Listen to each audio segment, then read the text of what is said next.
On Thai PBS World Tonight, the ruling Pheu Thai party wins the most PAO mayoral elections, but is Thaksin's political influence reaching its decline? Prime Minister Pattongtarn describes the government's achievements in a televised address. And the latest on the 5 Thai nationals who were released from captivity in Israel.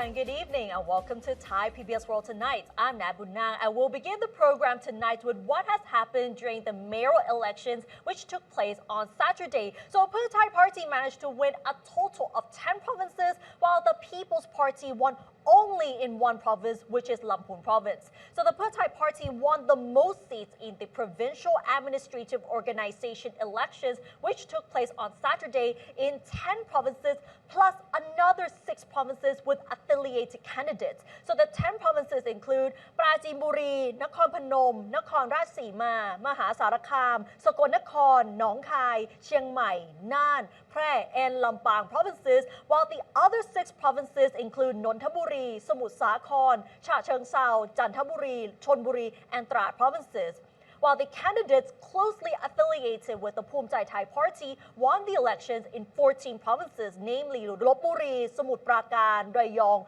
Bungkan, Buriram, Amnat Chareun,ศรีสะเกษ มุกดาหาร เชียงราย พิจิตร แม่ฮ่องสอน กระบี่ พังงา and Satun provinces. The United Thai Nation Party won 4 provinces, which are Phuket, สมุทรสงคราม สุราษฎร์ธานี and พัทลุง while the Democrat Party won 3 provinces in the south, which are สงขลา ตรัง and ประจวบคีรีขันธ์ ประชาชาติ and ชาติไทยพัฒนา parties won 2 provinces each. ประชาชาติ won in Yala and นราธิวาส while ชาติไทยพัฒนา won in นครปฐม and Suphanburi provinces, while the People's Party, which fielded candidates in up to 17 provinces, won only in Lamphun province. Meanwhile, Palang Pracharat won in Singhburi province and Kla Tham Party won in Nong Bolampu province. So just to explain a bit further, although parties like Phum Jai Thai or the Democrat Party or the United Thai Nation Party did not field any official candidates for the mayoral elections, they were actually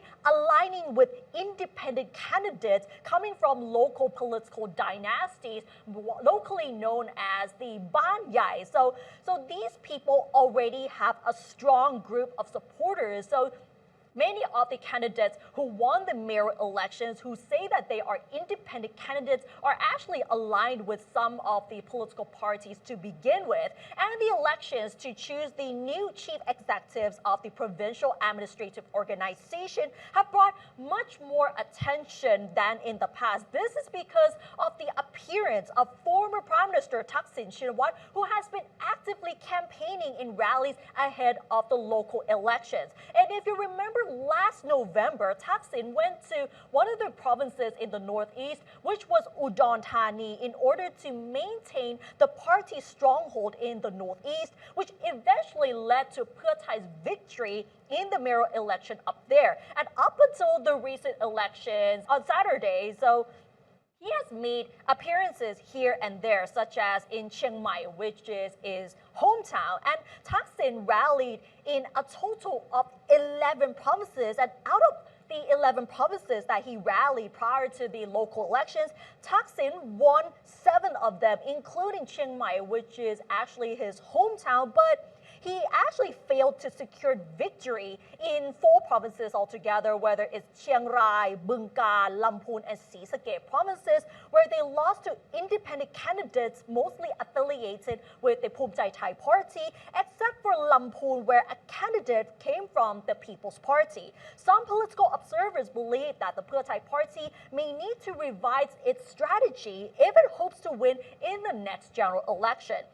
Assistant Professor Veera Wangsachachok, a lecturer at Naresuan University, said that the unofficial results of the mayoral elections clearly show that Thaksin's political influence has slightly declined. Even the victories in those provinces in which he campaigned, the winning margins were not large at all. So for example, in Chiang Mai province, which has been Pheu Thai's political stronghold and is also Thaksin's native province, the Pheu Thai candidate won by only about 20,000 votes. Therefore, he analyzed that the party may need to reassess its strategies prior to the next election and decide whether to involve Thaksin in its campaign rallies as well.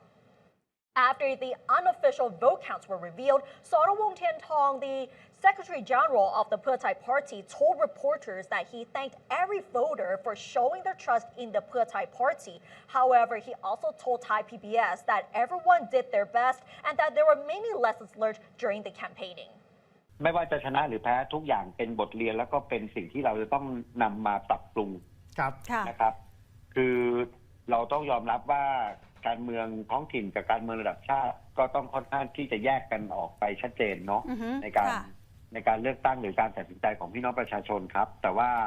ทั้งหมดทั้งปวงเหมือนเดิมครับทุกคนทำเต็มที่ครับ From the ruling Pheu Thai Party, now let's hear from the People's Party. The People's Party leader Nattapong Rungpanyawut apologized to its supporters for not being able to convince enough people to vote in the local elections. Regardless, he thanked citizens in Lamphun province for voting for its candidates, which have led to its victory there, noting that the voter turnout is the highest compared to other provinces.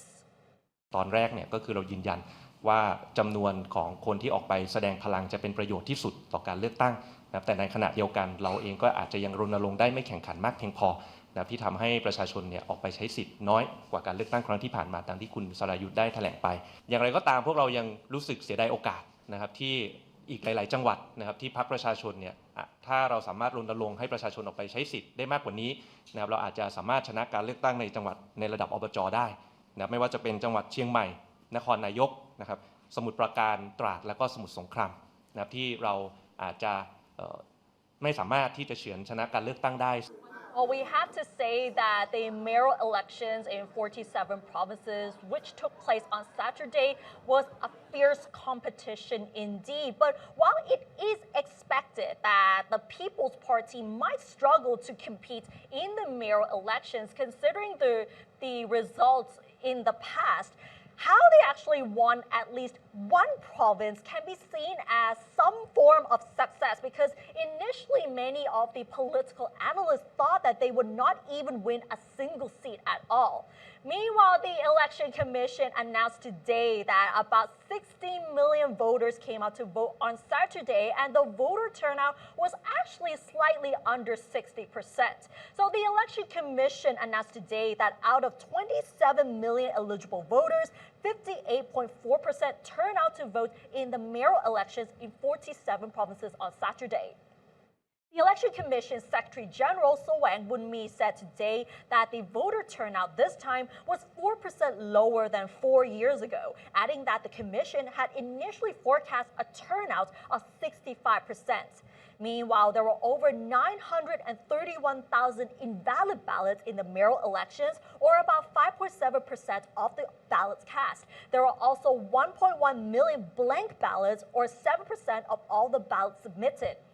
As for the PAO councillor elections, there were 1.4 million invalid ballots, or 5.6% of the ballots cast, and 1.7 million blank ballots, or 7.5% of all the ballots submitted. And the provinces with the highest voter turnouts for the mayoral elections were Lamphun, Nakhon Nayok, Pathalung, Narathiwat, and Mukdahan provinces, while the 5 provinces with the highest voter turnout for the councillor elections were Phayao, Loi, Phetchaburi, Yasothon, and China provinces. The Commission's Secretary General attributed the high numbers of invalid votes to the confusion among voters over the numbers of the PAO mayoral and councillor candidates. So Wang said that the by-elections for councillors will now be held in 4 constituencies because some candidates have been found to be unqualified or that the number of blank ballots exceeded the number of valid ballots. And the 4 constituencies are located in Chainat, Trang, Suphanburi, and Chumphon provinces. And so far, the Election Commission has received 180 complaints related to election fraud and the handling of the elections. So this is an overview of the local elections which took place this past Saturday. And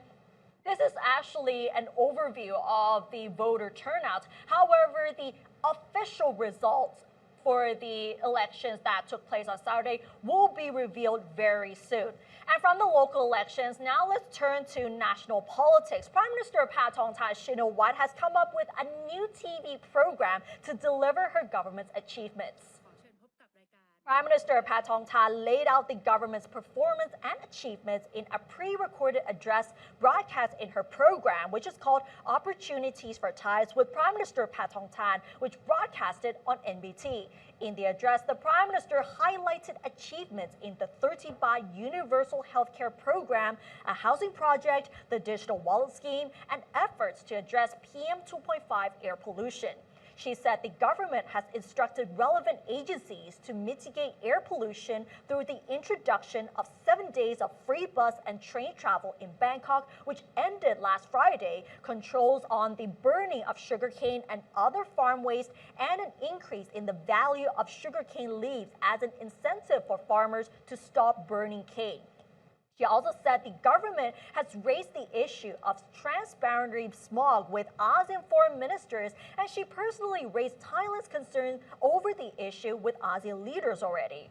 On the Universal Healthcare Program, the Prime Minister said that Thai people can now rest assured that they will be taken care of by the state if they are sick, as the health service now covers all 77 provinces. And regarding the digital wallet scheme, she said that people over 60 years old started to receive the 10,000 baht benefit on January 29th, as she offered an assurance that the 3rd phase of the program will follow soon. The other achievements mentioned by the Prime Minister include the promulgation of the marriage equality law, the Cabinet's approval of an executive decree to cope with cybercrime, the housing project, which was called Ban Pheu Kon Thai, and summer camps at which Thai students can learn foreign languages overseas. She said that she found the World Economic Forum in Davos very interesting, useful, and a valuable experience. And she also said that she will definitely attend the event again next year.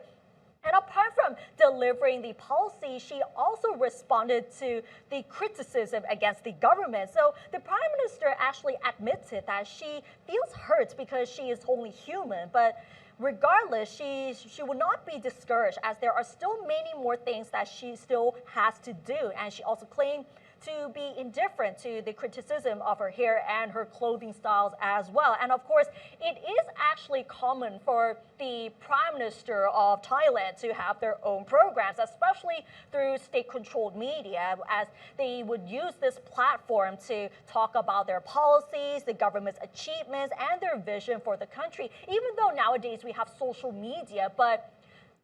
traditional media like radio and TV is still there, because that would be some sort of media that they would tend to rely on. And one example was back when her father, Thaksin Shinawatra, was in power, and he used to have a radio program every week to share his government's achievements and its policies as well. And other leaders in the past, such as Apisit Vejchajiwat and Yingluck Shinawatra, also delivered their policies through the programs once a month as well. When Prayut Chan-o-cha took power in a military coup in 2014, he also delivered his statements through the television pool of Thailand every Friday, which people would be familiar with the phrase of restoring happiness to the Thai people. And that was also the name of the program as well, not to mention their daily segments after the national anthem. And Pheu Thai's program will be broadcast every first Sunday of the month. So it would be really interesting from now on as to what she would say to her supporters, especially with the clarifications to the policies delivered by the government as well. Turning to another important issue, last week, 5 Thai nationals who were held hostage during the attacks in Israel since October 2023 have been released. And recently, Thailand's Foreign Minister Marit Singyeampong flew to Israel to meet the 5 Thai nationals in person. Thailand's Foreign Minister Marit Singyampong told the 5 Thai nationals that their family members will travel to Israel to accompany them home once their health is confirmed to be safe. The hostages had been held in captivity in Gaza for 15 months before their release on January 30th. The minister said he was relieved to hear from the medical team that the 5 Thais were in good physical health and stable mental condition. At the same time, Thai Prime Minister Pheu Thai also held a video call with the group, congratulating them on their safe return. The freed hostages thanked the Prime Minister, the Thai Foreign Ministry, and the Thai Embassy in Tel Aviv for their efforts in securing their release. The released Thai hostages confirmed that they were in good health and had been under close medical care from Israeli doctors and had already communicated with their families back in Thailand. Meanwhile, Marit also met with the president of Israel, Isaac Herzog, to thank Israel for the release of the Thai hostages, while also urging the Israeli government to release one more Thai hostage and also to retrieve the bodies of 2 Thais who were killed in the attacks and repatriate them back to Thailand. On this matter, the Israeli president insists that they prioritize the release of all captives, especially Thai nationals, and he also mentioned that the Thai laborers who came to work in Israel were not there only for their salaries, but they also play a huge role in increasing the value of the country's agricultural sector. Marit also met with the Interior Minister of Israel, where they discussed the potential of Thai laborers in the agricultural sector in Israel and how it strengthens cooperation between the 2 countries. So let's have a listen to what Marit had to say. เราได้แลกเปลี่ยนความเห็นกันอย่างตรงไปตรงมาแล้วก็ทำให้เราได้เห็นถึงศักยภาพของคนไทยอันนี้ผมอยากจะไฮไลท์ให้มากนะครับว่าเป็นโอกาสที่แสดงให้รัฐบาลอิสราเอลเห็นถึงภาระหน้าที่และบทบาทที่สำคัญของคนไทยโดยเฉพาะอย่างยิ่งพี่น้องเกษตรกรที่ได้เดินทางมาทำงานในฟาร์มของประเทศอิสราเอลตรงนี้เนี่ย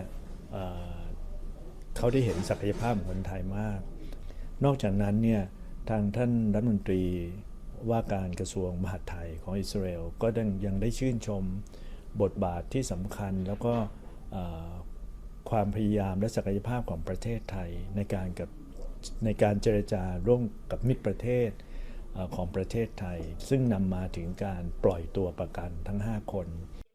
Just to explain a bit further, the 5 Thais released were working as laborers on a farm in southern Israel as the attack took place. Thailand has about 30,000 citizens in Israel. Most of them are working in the agricultural sector, where they earn significantly higher salaries as farm laborers than they would back in Thailand. And Thailand's labor ministry even said last week that the country will expand its workforce in Israel by 13,000 positions. And so far, Marit said that 5 Thais who have been released are expected to return to Thailand within a week once their health checkups are complete. So this is, of course, definitely very good news for the families of the Thai labor workers and we have to say that the families have been anxiously waiting to hear from their loved ones, hoping that they would still be alive. And according to these hostages who met with the Israeli foreign minister upon their release, they actually said that they were held underground in tunnels for the entire 480 days of their captivity, and they had to endure with hunger because they had almost no food. And because of this, the family members even told reporters that once they return back home, back to Thailand, they will not allow them to go back to Israel ever again, not only because of the safety issues, because of the ongoing war in Israel, but because they cannot afford to lose their loved ones. And since the attacks were launched, about 31 Thai nationals were taken hostage by Hamas militants. 23 were released in November 2023. 1 is still being held hostage and 2 have died, which brings the total death toll for Thai nationals during the Israel-Hamas conflict to 46. And as to why there are so many Thai nationals there, The obvious reason is higher pay, as most of them come from poor families, and this is why every year there are many Thais they would have to leave their families behind to work overseas as laborers in order to send their earnings back to them, hoping that they could live more comfortably. And although both governments have been seeing the potential of Thai laborers in the agricultural sector in Israel, with even plans to expand the workforce there, how they will be able to assure the safety of these people will be something that both governments need to address. And now let's turn to the PM 2.5 dust pollution. And this might be bad news for you because the PM 2.5 pollution will reach unhealthy levels throughout the week. Bangkok will be shrouded in excessive PM 2.5 airborne pollution throughout this week due to weak air circulation, and this is according to the Air Quality Information Center of the Bangkok Metropolitan Administration. And today, all 50 districts are suffering excessive PM 2.5 dust and are categorized as orange, which means that the lack of air quality can be harmful to the health of vulnerable people. The average level of PM 2.5, as reported by the Air Quality Information Center, is 47.2 microns, and this is higher than the safe level of 37.5. And the 12 most polluted districts in Bangkok today are Bung Kum, Nong Jok, Lat Krabang, Nong Jok Park, Sai Mai, Minburi, Bangkok Noi, Klong Samwa, Kanayao, Seri Thai Park, Sathorn, and Bang Khen areas. And with the air pollution, which is still going to be around for the next few days and possibly the next few weeks, do wear protective face masks if you have to go outdoors. So stay safe, everyone. And that wraps up tonight's edition of Thai PBS World Tonight. Join us every Monday and Tuesday at 6 p.m. on Thai PBS World's Facebook and YouTube Live. And don't forget to follow us on social media and our website, ThaiPBSWorld.com, for all the latest updates about Thailand as well as analyses. Thanks for watching, and we'll see you tomorrow. Sawasdee ka.